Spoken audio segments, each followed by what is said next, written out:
Amahoro y'Imana nabe kuri mwe mwese mudukurikira muri mu Rwanda, muri hanze yarwo, abarwaye nimukire mu izina rya Kristo. Iyi ni Kunda Ubwenge TV, nkaba Nduramereze Emmanuel.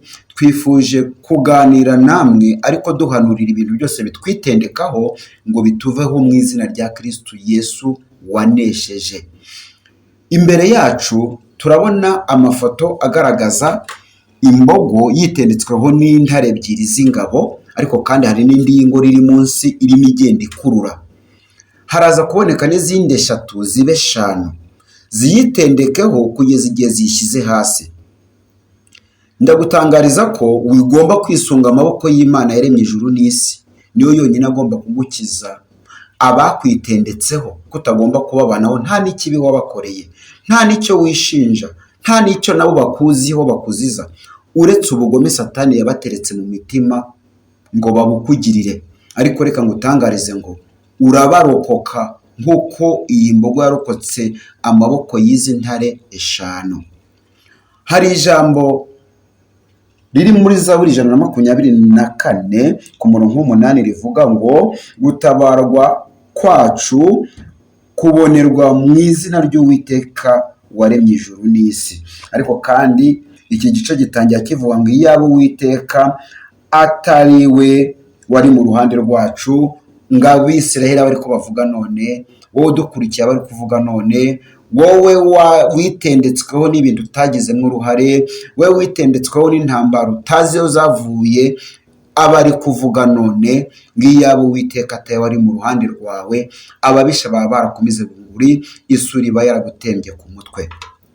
Kurikira aka video kagufi cyane urebe ukuntu byatangiye izi ntare zitendeka kuri iyi mbogo.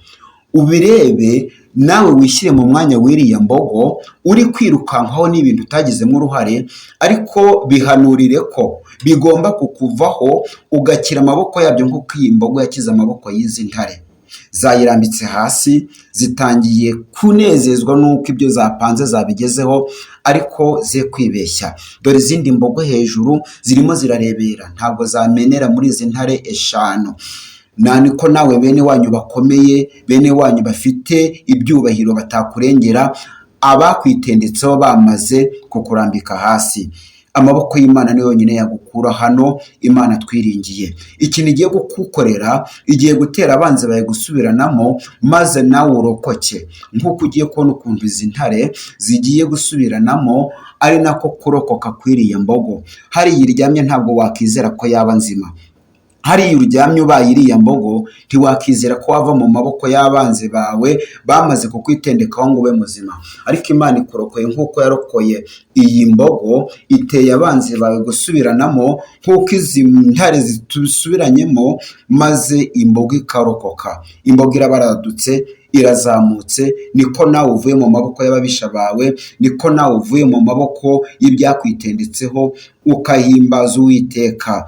Reka ngutangarize ko amafaranga, imiryango ikomeye, icyubahiro, amasambu, umushahara uhembwa ufatika, nta na kimwe cyagukura mu maboko y'ibyakwitendetseho nk'uko ureba iyi mbogo imbere yawe.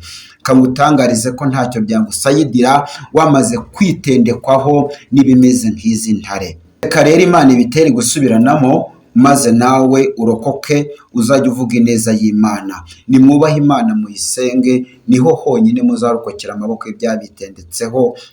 Bazafungura champagne birangire muhuriye mu muhanda urintaragarira kubera Imana.